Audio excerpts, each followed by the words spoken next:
भागवत जी में वर्णन करते हुए कह रहे हैं कि अनेक ब्रजवासियों ने तो ठाकुर जी देखे ही नहीं है, अभी तक दर्शन ही नहीं किए, फिर भी नाच रहे हैं, फिर भी उत्सव मना रहे हैं, फिर भी उत्साह कर रहे हैं।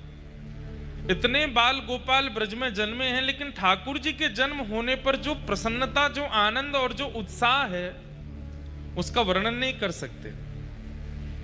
कथा में अब इतनी संख्या में लोग आते हैं, सबको भागवत जी के समीप आने की अनुमति नहीं हो पाती। उसके पीछे कारण है, आपकी सुरक्षा ही है।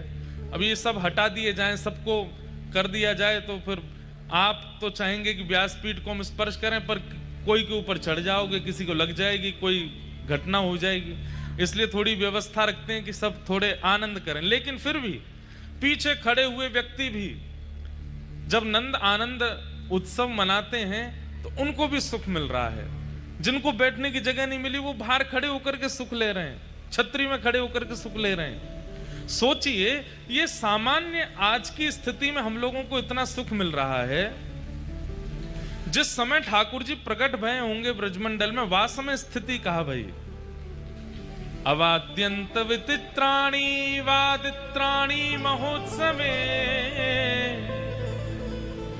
जो वाद्य बजाने के नहीं होते उनको भी बजा रहे हैं और ब्रजवासी सब आनंद मना रहे हैं। कोई अपने हाथ में शंख बना करके शंख की ध्वनि निकाल रहा है, कोई अपना मुख फुला करके गाल ही बजा रहा है, कोई किसी के कंधा पे बैठ करके सिर बजा रहा है, कोई को बहुत बड़ा पेट है तो वह के पेट ही बजा रहे हैं, थाली बजा रहे हैं, कांसे बजा रहे हैं, कटोरी बजा रहे हैं, जो हाथ पड़ रहे हो सब बजा रहे हैं और नाच रहे हैं, गा रहे हैं, नंद घर आनंद भयो जय कन्हैया लाल की।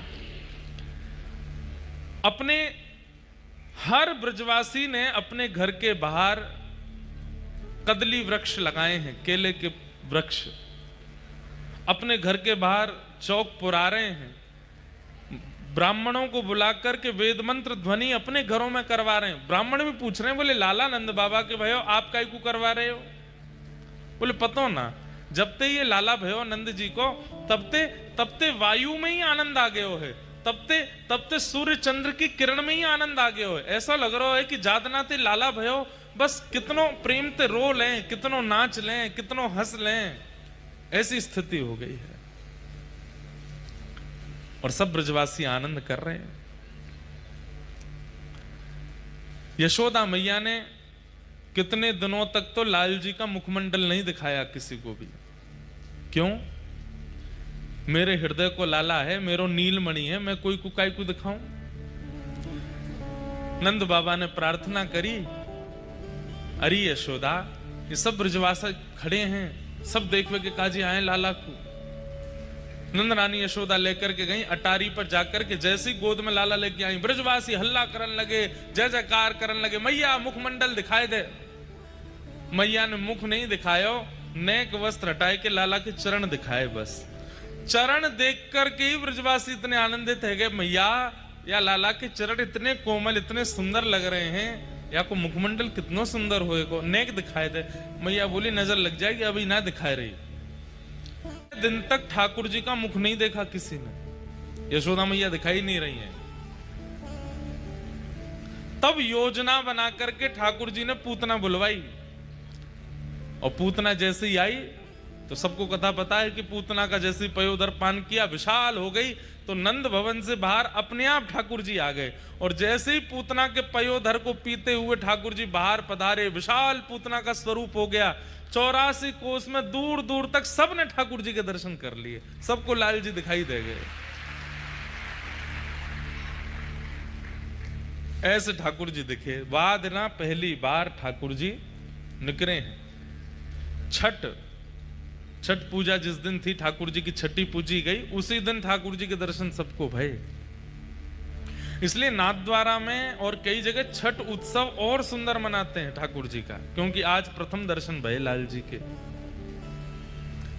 नाथद्वारा में और हमारे पुष्टि मार्ग के कई स्थानों पर तो छठ उत्सव ठाकुर जी का जन्माष्टमी से एक दिन पहले करते हैं। उत्सव छठी उत्सव आज करेंगे, उल्टी रीति भाई। जन्माष्टमी के 6 दिन बाद छठी होनी चाहिए, पहले एक दिन कैसे हो जाता है? तब आचार्य चरण कहते हैं, बोले इतनो उत्सव मनो ब्रजमंडल में कि मैया भूल गई लाला की छठी पूजनो। जब जन्माष्टमी दोबारा आई तब कोई वयोवृद्ध ने आके बताई, मैया कल लाला 1 वर्ष को है जाएगो। अरे कल तो अष्टमी है। बोले हाँ, लेकिन मैया तुमने लाला की छठी तो पूजी नहीं। तो मैया बोली अब कहा करूं? बोले तो आज पूज लो, कल लाला 1 वर्ष को होएगो, आज पूजो। वाह प्रणाली सो आज तक पुष्टि मार्ग में कई स्थानों पर 1 दिन पहले छठी पूजा लाला की।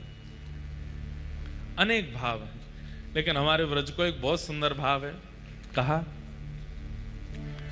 वृषभानु बाबा और नंद बाबा ये दोनों बचपन के सखा हैं, बाल सखा हैं, किशोरी जी के पिताजी और लाल जी के पिताजी। और ये दोनों जमुना जी स्नान करवे जामे और एक दूसरे के हाथ पकड़ करके जमुना जी में गोते लगामे और हर गोता में कहें हमारो तुम्हारो प्रेम बनो रहे, हमारे परिवार को प्रेम बनो रहे। नंद बाबा कहें तुम्हारो बरसानो खूब आनंद करे, वृषभानु बाबा कहें तुम्हारो नंदगाम गोकुल खूब आनंद करे। अंत में गोता लगा के कहें अगर हम में तो एक के लाला और एक के लाली है जाएगी तो या मित्रता को हम संबंध में परिवर्तित कर देंगे और एक दूसरे के समधी बन जाएंगे। ये बात कहती भानु बाबा के नेत्र सजल है जाते। बोले मेरी तो एक ही इच्छा है। बोले का लाला आपको हो, लाली मेरी हो। मोहे तो लाली को पिता बननो है।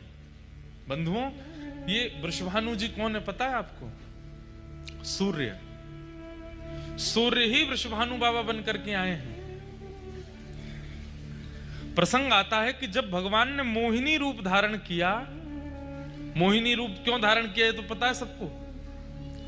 क्योंकि समुद्र मंथन में अमृत निकला था, उसको लेकर के दैत्य भाग गए। तो भगवान ने कहा कि इनको रिझाने लुभाने के लिए हमको लाली बनना पड़ेगा। वही हुआ, मोहिनी बनकर के जैसे ही ठाकुर जी आए, इतने सुंदर बनकर के आए, राक्षसों ने सीधा अमृत कलश हाथ में दे दिया। बोले तुम पिलाओ, तुम्हारे हाथ से पिएंगे। मोहिनी भगवान बोले पहले देवताओं को पिला दूं। क्यों? अरे अमृत कलश है ना, ऊपर पतला पतला है, नीचे गाढ़ा है, पतला पतला इनको पिला देती हूं, गाढ़ा गाढ़ा तुमको पिलाऊंगी। दैत्य सब बोले तुम जैसे चाहो पिला दो, हम तो तुम्हारे हाथ बिक गए हैं। इतने सुंदर बन के आए ठाकुर जी।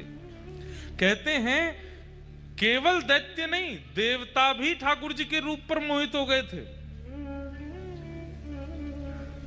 कई लोगों को यह बात अनुचित सी लग जाती है। हमारे देवादिदेव महादेव जब मोहिनी भगवान प्रकट हुए ना, तो मोहिनी रूप देख, वो तो जानते हैं कि नारायण ही हैं और मेरे इष्ट हैं। मोहिनी भगवान के पास गए, बोले मैं तुमसे ब्याह करूंगा। बोले जो भी हो, अब तो हम आपसे ब्याह करेंगे। आप इतने सुंदर बन के आए हो, हमसे ब्याह कर लो। इतने सुंदर लग रहे थे। अरे वरुण जी, चंद्र जी, जितने देवता हैं सब पीछे पड़ गए मोहिनी भगवान के। पर मोहिनी भगवान को माया करनी पड़ी, नहीं तो देवता ही पीछे हो गए थे। बोले तुम्हारे लिए नहीं, दैत्यों के लिए बन के आया हूं मैं। लेकिन कहते हैं कि जब मोहिनी बनकर के ठाकुर जी आए, सारे देवता उनसे ब्याह करने की इच्छा रख रहे थे, लेकिन एकमात्र सूर्य थे। उनके चित्त में क्या इच्छा हुई? सबके मन में इच्छा है इतनी सुंदर पत्नी हो, पर उनके मन में इच्छा थी इतनी सुंदर बेटी हो, मेरी बेटी, मैं इतनी सुंदर पुत्री का पिता बनूं, ये मुझे सौभाग्य मिले। मोहिनी भगवान और किसी के भावना पर नहीं रिझे, लेकिन टेढ़ी नजर से सूर्य नारायण को देखने लगे। बोले आप जो सोच रहे हैं मुझे बहुत भा रहा है। तो बोले पूर्ण कर दीजिए ना। बोले करूंगा। कब करेंगे? बोले द्वापर में जब हम कृष्ण बनकर के आएंगे, तब आप ही वृषभानु बनकर के आएंगे और आपके यहां मेरी ही आह्लादनी शक्ति। आह्लादनी शक्ति मतलब कुछ अलग नहीं है बंधुओं। आह्लादनी शक्ति किसको कहते हैं? जैसे हर व्यक्ति का एक्साइटमेंट व्यक्त करने का एक तरीका होता है। जैसे किसी को बहुत खुशी होती है तो वो नाचता है, किसी को बहुत खुशी होती है तो वो रोता है, किसी को बहुत खुशी होती है तो वो चिल्लाता है, चीखता है, दौड़ता है, खेलता है, कुछ खाने जाता है, घूमने जाता है। सबका अपना तरीका है अपनी प्रसन्नता व्यक्त करने का। जब परम पिता परमात्मा श्रीमन नारायण जब उनके चित्त में अत्यंत आह्लाद होता है तो उनका आह्लाद वो प्रकट नहीं कर पाते, वो जमा होता जाता है, इकट्ठा होता जाता है।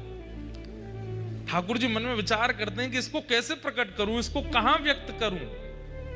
परमात्मा है, वो कुछ करने जाएंगे तो उनके लिए विस्तार भी तो बहुत चाहिए।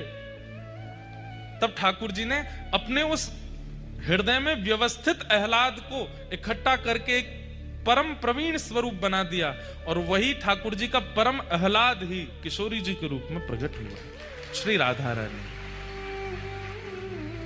ठाकुर जी की परम प्रसन्नता का जो आह्लाद का स्वरूप है वो श्री राधा रानी है।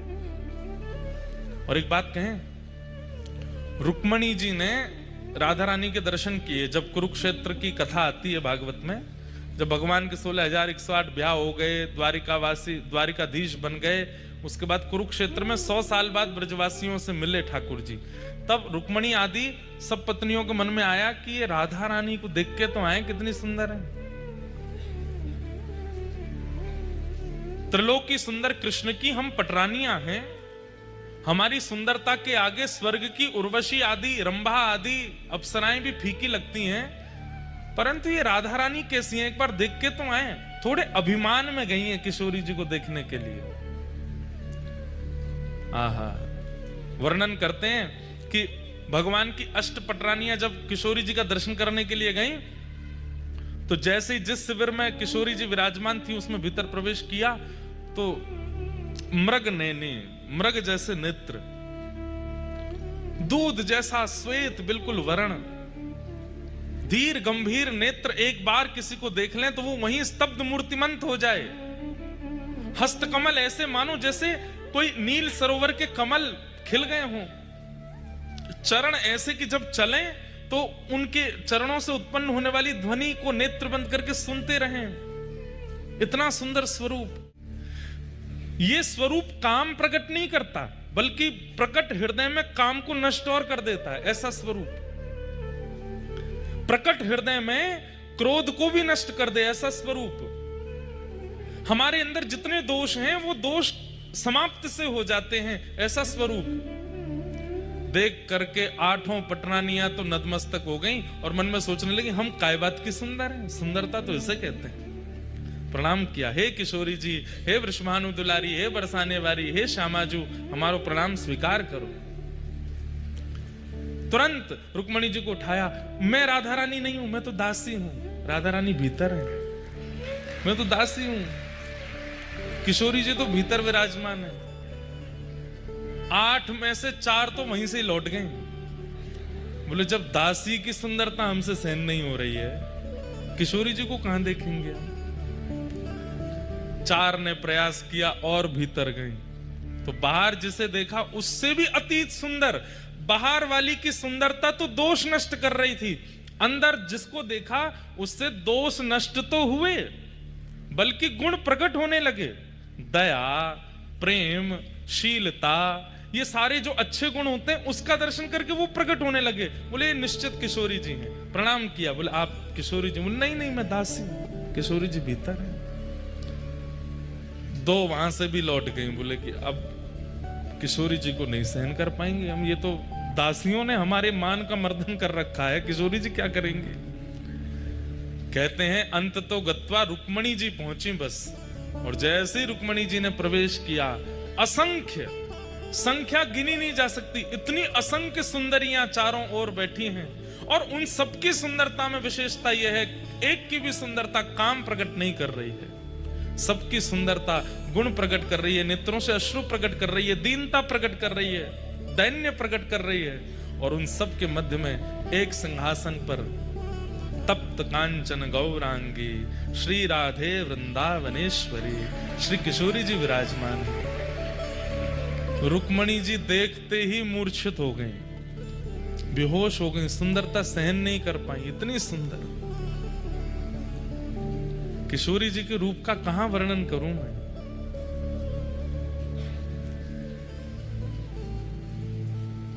तुरंत किशोरी जी ने जाकर के रुक्मणी जी को संभाला। जब होश में आई, कहां तो देखने आई थी, परखने आई थी, जानने आई थी, अब स्थिति क्या हो गई। जो रुक्मणी जी कभी कृष्ण से वियोग की इच्छा नहीं रख सकती, ठाकुर जी दूर चले भी जाते हैं तो रो रो करके रुक्मणी जी का बुरा हाल हो जाता है। अब आप अपनी सेवा में मुझे भी दासी बना लें और अपने साथ बरसाने ले चलो, हम द्वारिका को प्रणाम करके आपकी शरण में बरसाने चलें। तब किशोरी जी ने हृदय से लगाया, नहीं, हमारे प्राण आपके पास हैं, उनकी सेवा आपको करनी है, और जब समय होगा तो हम आपको स्मरण कर लेंगे। जब बाहर रुक्मणी जी निकल करके आई तो कहते हैं 2 दिन तक तो मौन ही रही, बोली ही नहीं, बस नेत्रों से अश्रुपात और ध्यान में बैठी हैं किशोरी जी के। इतना सुंदर स्वरूप। तब जैसे तैसे सब जो दर्शन नहीं कर पाई थी उन्होंने पूछा, बताइए तो सही उनका रूप कैसा है। तो रुक्मणी जी वर्णन करती हैं, जब श्याम सुंदर स्वधर्मा सभा करते हैं और जब रात्रि में हरे थके हारे जब लौट करके कक्ष में आते हैं, अपने मुकुट को उतार के धर देते हैं, अपने घुंघराले केशों को जब खोल लेते हैं, अपने सुबह के भारी वस्त्रों को हटा करके रात्रि के कोमल और हल्के वस्त्र धारण कर लेते हैं, और अत्यंत थकान में जब आराम से अपनी शयन शैया पर श्री कृष्ण लेट जाते हैं, उस समय के श्री कृष्ण, उनका वर्ण यदि गोरा कर दिया जाए तो ऐसा लगेगा किशोरी जी सो रही हैं। एक से हैं दोनों, बिल्कुल कोई अंतर नहीं है। बस श्याम सुंदर गौर सुंदर हैं, वही श्री राधा रानी है, कोई अंतर नहीं। हमारी किशोरी जी इसलिए घूंघट में रहती हैं वृंदावन में। राधा रमण लाल बगल में घूंघट में किशोरी जी, बिहारी जी बगल में घूंघट में किशोरी जी, राधा वल्लभ जी बगल में घूंघट में किशोरी जी। क्यों? बोले इनकी सुंदरता ऐसी है कि भैया तुम लाला की सुंदरता देख के तो मरे जा रहे हो, किशोरी जी ने घूंघट उठा लियो तो कहा करोगे। और ये तो चलो एक वैसी बात है, लेकिन वास्तविक बात क्या है, ये जो श्याम सुंदर यूं खड़े हैं ना, फिर ये घूंघट उठ गया तो यूं ही रहेंगे, उनको ही देखते रहेंगे, यूं नहीं रह पाएंगे। जब देखी वृषभानुजा ही विच उठी हुक, वंशी रह गई हाथ में फिर न लागी फूंक। ये वंशी तब तक बजती है जब तक किशोरी जी नहीं आई। जैसे ही किशोरी जी दिख जाती हैं, ठाकुर जी वंशी नीचे, किशोरी जी कहें आप मेरे सामने क्यों ना बजाओ। अरे श्यामाजू कहा बताऊं, आप जैसे सामने आमे या में फूंके ही ना पड़े, या में स्वर ही ना निकले। तो इसलिए किशोरी जी क्या करती हैं, सघन कुंज में छुप करके वंशी सुनती हैं ठाकुर जी की। क्यों? वो जैसे ही आती है वंशी बंद हो जाती है। बड़ी लीलाएं भैया, ब्रज की अंतरंग लीलाएं, उनका कहां तक वर्णन करें, एक से एक अद्भुत लीला।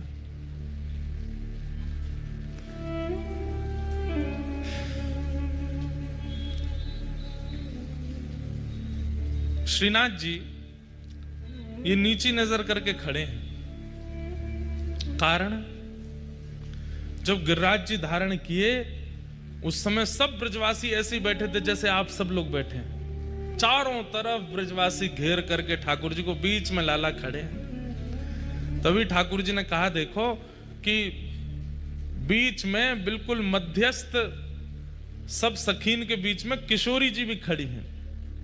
ठाकुर जी बोले जय बढ़िया है, लाडली जी सामने खड़ी हैं, इनके रूप लावण्य को दर्शन करूं। तो किशोरी जी को देख रहे हैं ठाकुर जी, गिरिराज जी धारण करके नीचे खड़ी हैं, या हमारे ये स्वरूप है, ऐसे नीचे नजर करके किशोरी जी का दर्शन कर रहे हैं। हमारे जयदेव महाप्रभु तो गीत गोविंद में कहते हैं, अभिनव जलधर सुंदर धृत मंदर है, श्री मुख चंद्र चकोर जय जय देव हरे। बोले भैया लाल जी ने इंद्र ते कही है कि तू 7 दिना नहीं, तू जब तक तो पे है ना सके तब तक वर्षा कर तो ही रहे। जयदेव महाप्रभु कहते हैं, बहुत सुंदर बात है, ध्यान से सुनो। जयदेव महाप्रभु बोले, हे महाप्रभु जगन्नाथ जी एक बात बताओ। बोले क्या? आपने गिरिराज जी उठाए, सबको पता चल गया कि आप भगवान हो, इंद्र को पता नहीं चला। और इंद्र ने इतनी बुद्धि विवेक नहीं रखी कि 7 वर्ष का बालक 7 कोस लंबे चौड़े गिरिराज जी को एक उंगली पर धारण कर रहा है, ये सामान्य मानव तो नहीं कर सकता, ये परमात्मा ही होंगे। और यदि इतना भी इंद्र को पता नहीं चला तो काय बात का देवराज है वो। भाई इतनी बुद्धि तो हम सामान्य लोग भी करते हैं कि इतना बड़ा कोई कार्य कर दे तो मानव तो नहीं हो सकता। तब जगन्नाथ जी बोले नहीं, इंद्र को पता चला ही नहीं था कि मैं परमात्मा हूं। बोले सुनिए, ये तो बात आपने सबको बोल रखी है कि इंद्र को पता नहीं चला, पर अंदर की बात मुझे पता है। तो ठाकुर जी बोले क्या पता है? बोले मुझे पता है, जैसे ही आपने गिरिराज जी उठाए इंद्र को तो तभी पता चल गया था कि आप परमात्मा हो। लेकिन उसने 7 दिन 7 रात्रि तक वर्षा क्यों करी? बोले क्यों? क्योंकि जैसे ही आपने देखा कि सामने किशोरी जी खड़ी हैं, एक टक देखने का अवसर मिलेगा, ना ये इधर जामेंगी ना ये उधर जामेंगी, बढ़िया इनको दर्शन करने को अवसर मिलेगा, तो आपने ही इंद्र को आज्ञा करी। बोले सुन, जितनों तो पे भंडारा बरसा तो ही रहे, मैं यूं ही खड़ा रहूंगा, ये मेरे सामने ही खड़ी रहेंगी, इनको देखता रहूंगा। वो तो 7 दिन 7 रात्रि में इंद्र के पास पानी खत्म है गयो, नहीं तो आप तो 7 साल तक यूं ही खड़े रहते। तब जगन्नाथ महाप्रभु के नेत्र सजल हो गए और उन्होंने गीत गोविंद को, जो ये पद है, इसको प्रमाणित कर दिया। बोले जो भी गाएगा इसको मैं उसको प्राप्त होऊंगा। क्यों? क्योंकि मेरे अंतरंग भेद को जयदेव महाप्रभु जानते हैं। ये 7 दिन 7 रात्रि तक कुछ भाई लॉजिकल बात है, इंद्र को नहीं पता चला कि ये परमात्मा है, मुझे नहीं वर्षा करनी चाहिए। ठाकुर जी नहीं आज्ञा कर रखे, जितना ऐसा कि बरसात हो रहे। 7 दिन बाद जब ऐसी रिमझिम हो गई तो ठाकुर जी बोले कहा भयो खत्म हो गयो पानी, सब बरसाई दियो, अब तो जय जय मुंह पर पानी ना बचो। तब जाके आपने गिरिराज जी नीचे धरे, नहीं तो आप तो यूं ही खड़े रहते।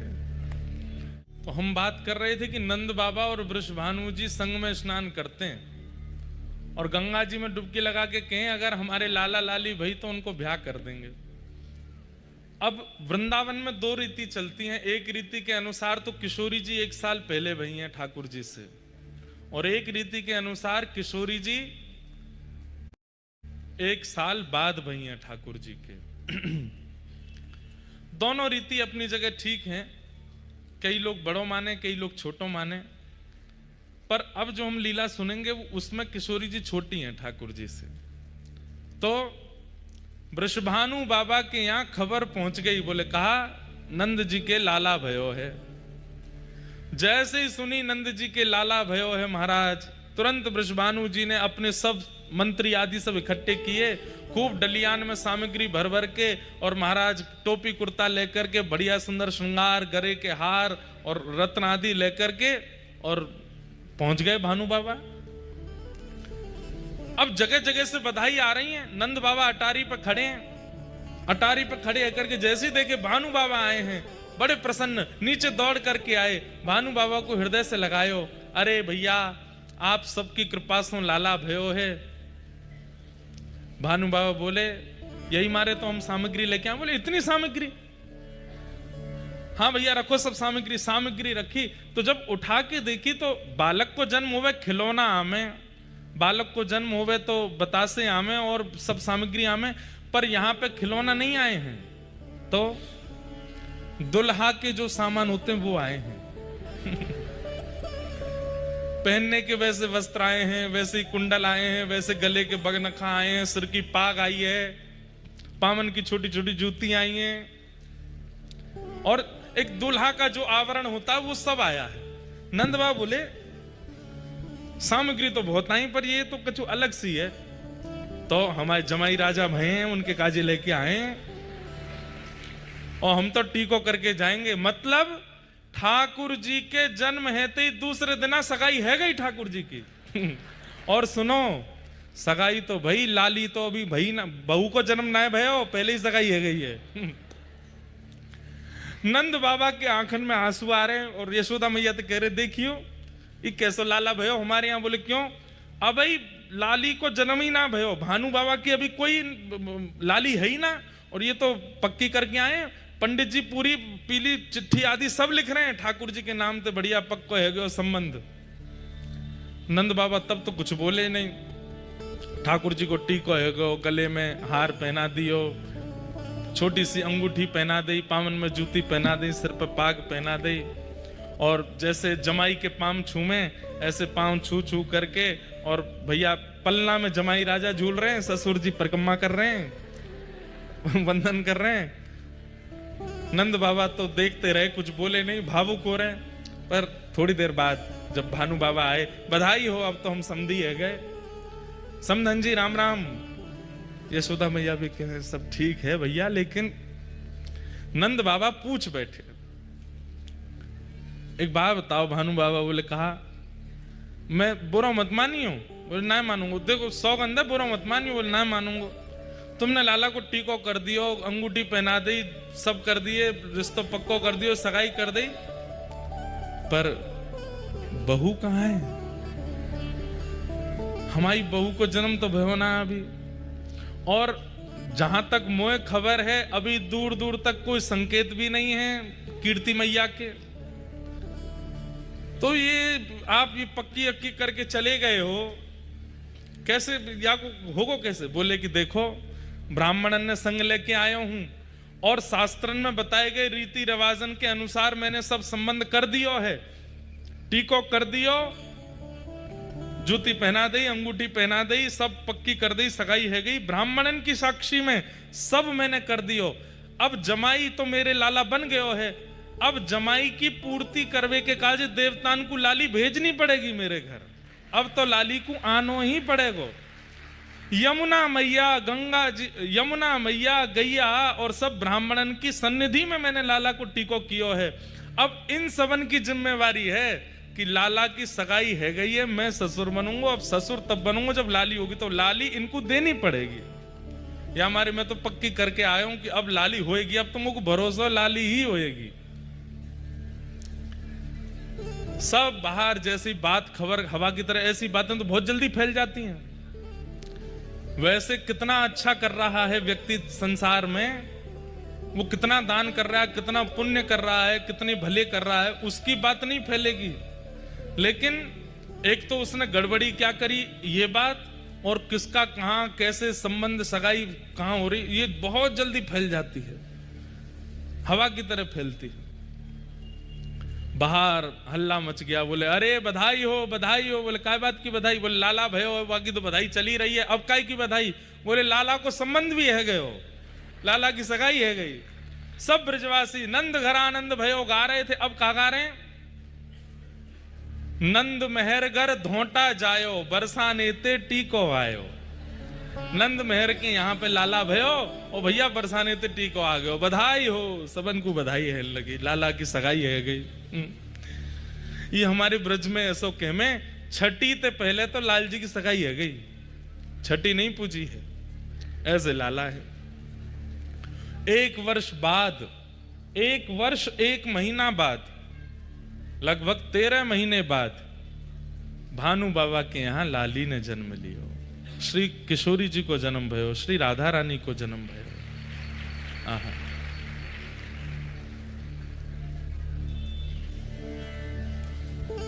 एक पंक्ति है बहुत सुंदर। अब ये सब कथा में ऐसे आज बोलनी नहीं थी, पर निकल रही है अपने आप। माहौल अब चिंता करके बैठ जाएंगे भाई क्या हो गया, पानी भर गया, तो सब अब तो कथा हो रही है, तो उसमें बढ़िया प्रेम से आनंद ही ले लें, जैसी स्थिति है वही को आनंद ले लें।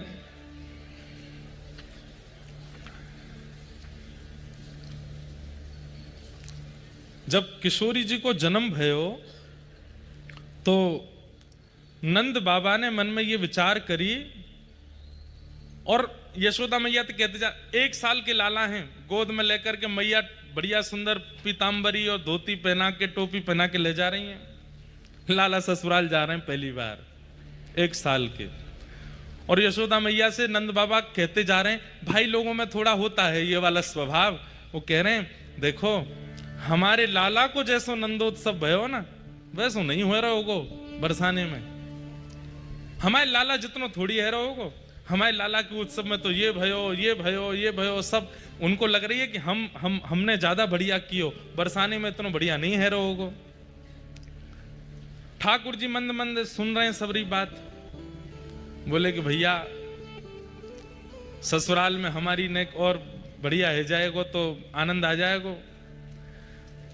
तो जैसे ही बरसाने आने लगे, समीप पहुंचने लगे, तो जैसे वर्षा में नीले बादल आकाश में दिखाई देते हैं, थोड़ी दूर बचा है बरसाना, पीले पीले पीले केसरी गुलाबी और ऐसे विचित्र विचित्र रंग के बादल दिखाई दे रहे हैं आकाश में। तो नंद बाबा बोले एक गुलाबी बादल तो पहली बार देखो मैंने, एक केसरी बादल तो पहली बार देखो, पीरो बादल पहली बार देखो, हरो बादल पहली बार देखो, ये कैसे ऐसे बादल है रहे। तो बताए, बोले भैया भानु बाबा के लाली के जन्म में इतनो वीर गुलाल उड़ाया गयो, इतनो दही केसर कीच उड़ाई गई कि वे उड़ते उड़ते आकाश तक पहुंच गई और आकाश के बादल भी रंगीन है गए। नंद बाबा जब पहुंचे हैं तो कहा देख रहे हैं, बरसाने की नालीन में, जो नाली होती है, बरसाने की नालीन में भी केसरिया रंग की धार बह रही है। इतनो केसर, इतनो चंदन, इतनो अबीर, इतनो गुलाल, ये सब बांटे गए। और महाराज लाला जब भयो ना नंद बाबा के, तो नंद बाबा एक अटारी पर बैठ गए और सबंत कह दी, अपने अपने घर से बर्तन ले आओ, जितनो बड़ो बर्तन उतने लड्डू दूंगो। लेकिन यहां का हैरो है, यहां पे एक कोने में तो भानु बाबा बैठ करके बर्तन भी दे रहे हैं बड़े बड़े, और फिर उन बर्तनन में भर भर के लड्डू भी दे रहे हैं, रतन दे रहे हैं, आभूषण दे रहे हैं। महाराज इतनो सब देख करके नंद बाबा बोले, अरे मेहर मुंह को तो लगी हमारे लाला को उत्सव बढ़िया भयो, लेकिन ये वृषभानु बाबा की लाली के उत्सव के आगे तो ऐसा लग रहा हो कोई छींटा होगा हमारे लाला को उत्सव, इतनो बृहद उत्सव। मैया लेकर के गई, खूब सारे आभूषण लेकर के आई हैं श्री जी को पधराने के लिए। सोने के पलना में श्री लाडली जी पौड़ी हैं, झूल रही हैं। जैसे ही किशोरी जी को दर्शन कियो, आहा, जितने आभूषण, जितने रत्न, जितनी मणि लेकर के आई, सब फीके लगन लगी। मन में विचार करने लगी कि ये सब तो मैं कहां दूंगी, अरे या लाली के लैया तो ये सब मणि रत्न आभूषण सब फीके या के लैया।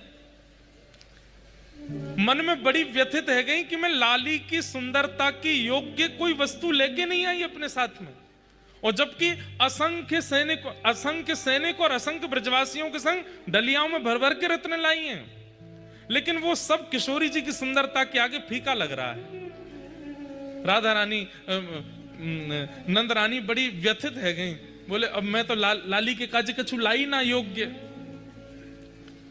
इतने में गोद में बैठे हुए ठाकुर जी ने अपने आप भारी करन लगे, बोले मैया मैं बैठो तो हूं रतन, तू और रतन ने काय को देखे मुंह पे नेक ध्यान दे। अब मैया नेक नेक में संभाले लाला है, ऊंचो करे फिर लटक जाए नीचे। मैया को ध्यान ही ना जा रहा लाला पे, वो सोच रही कोई रत्न नहीं लाई। अरे नंद बाबा, हमारे गोकुल में ऐसा कोई आभूषण नहीं, ऐसा कोई मणि नहीं जो वृषभानु लाली को दियो जा सके। ठाकुर जी फिर चोटी पकड़े, हाथ पकड़े, खोचा मारे, नेक मुंह तो देखो मैया। धीरे थे मैया डांट वे के, कहा है इतना उधम मचावे। और जैसे ही ठाकुर जी को देखो, ठाकुर जी मंद मंद देख रहे हैं मैया को। अचानक तो मैया के मन में आयो, लाला और जेरी लाली। मैया बोली, अरे मेरे नीलमणि तो बढ़िया रत्न कौन होएगो। तुरंत ठाकुर जी लिए और श्री किशोरी जी के ऊपर 8 बार बारे, जैसे कोई की नजर उतारे ऐसे ठाकुर जी 8 बार बारे, और 8 बार बार करके किशोरी जी के पलना में ही लाल जी सुवाए दिए। जैसे ही सुवाए हैं महाराज, आकाश से पुष्प वर्षण हेन लगे, शंकर जी रूप बदल करके आ गए, सबन के नेत्र सजले, या झांकी को देखवे के काजे। छोटी सी किशोरी जी हैं, बगल में नेक्स से लाल जी हैं, एक ही पलना में पौड़े हैं। आज पहली बार जुगल दर्शन है रहे, और वह दर्शन को करवे के लिए प्रगटी श्री राधा रूप अगाधा, सब सुख साधाना वे, मुनि प्रेम अगाधा मेटन बाधा, लख रति लोटी लजावे। ब्रज घर घर माई बटे बधाई, सब मिल मंगल गावे। कीरत बड़ भागी अति सुख पागी, पुरजन करत बढ़ाई। सुर नर मुनि हर से सुम नहीं बरसे चढ़े विमान आए। अरे बरसाने में विमान इकट्ठे हो गए आकाश में। भानु बाबा को जा जा करके कह रहे हैं ब्रजवासी, बाबा बाहर कछु अजीब से बादल आए। बाहर आए करके देखे तो बादल नहीं है, चमक रहे हैं आकाश में, एक यहाँ एक यहाँ एक यहाँ एक यहाँ। थोड़े जब नीचे आए तब देखे चतुर्मुख ब्रह्मा जी खड़े हैं हाथ जोड़ करके। इधर देखे साक्षात वरुण जी खड़े हैं और सब पुष्प वर्षण करके भानु बाबा के अंगना में प्रगटी श्री किशोरी जी को वंदन कर रहे हैं। भय चित्र से ठाड़े लख सुड़ बारे बाजे विविध बजावे। नारद सनकादि शिव ब्रह्मादि भृगुआदिक मुनि जेते। इंद्रादिक जे जहां सुन नर ते तहां आए सजन समेत। सब मिलकर जोरे करत निहोरे जय जय भानु दुलारी। जय कीर्ति कुमारी जय हरि प्यारी जय जय सुखदातारी। जय नित्य किशोरी प्रिय चित चोरी यह विनती सुन लीजिए। सब देवता किशोरी जी से क्या मांग रहे हैं? कितना सुंदर बात, क्या मांग रहे हैं? ब्रजवास ही दीजे ब्रज रज दीजे चरण शरण रख लीजे। चरण शरण रख लीजे। कर जोर मनाऊं यह वर पाऊं दंपति यश नित गाऊं। पद कमल सुतोरा महु मुस मोरा मन नित जहां बसाऊं। यही बात सकल विधि स्तुति करके निज निज धाम सिधारे। नंदादिक आए अति हर्षाए सब मिल कंठ लगाए। सब ही जन गावे सब ही बजावे सब ही दही ले भागे। बरसाने आए विधिन सहाय जय जयकार करावे। जय जयकार करा। बोलो वृषभानु दुलारी की। ऐसी रूखी जय बोली आपने। बोलो वृषभानु दुलारी की। बोलो वृषभानु के जमाई की जय जय श्री राम। ये सब कथाएं प्रकट रूप से नहीं कही जाती, सब जगह कहीं कहीं भाव हो जाता है, मन हो जाता है तो इनको प्रकट किया जाता है। आज पता नहीं क्यों ऐसा लगा कि किशोरी जी का प्रादुर्भाव थोड़ा कह दें। ऐसी हमारी भानु दुलारी। अब आप लोग तो इतनी अव्यवस्था में भी इतने भाव से बैठे हो, हमारे तो मन हो रहा हम क्या क्या सुना दें आपको। हो व्रज में रतन राधिका गोरी। व्रज में रतन ब्रज में रतन राधिका गोरी। ब्रज में रतन राधिका गोरी। राधिका गोरी।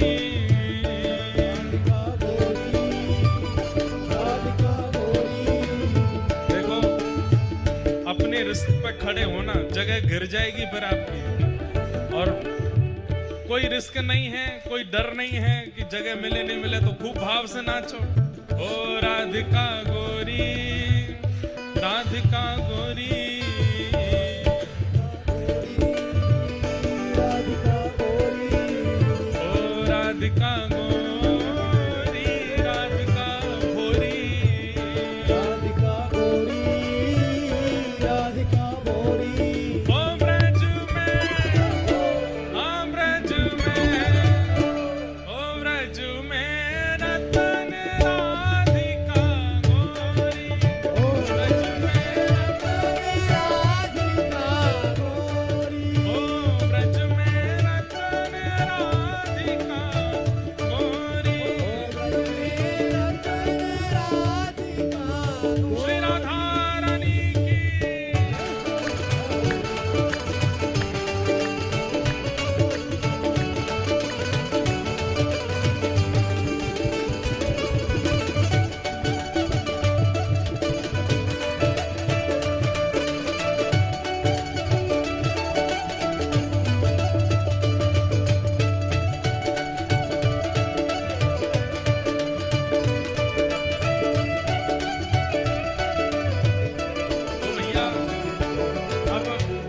रतन किशोरी जी हैं तो फिर रतन को चुरावेगा कौन? ठाकुर जी। हर ली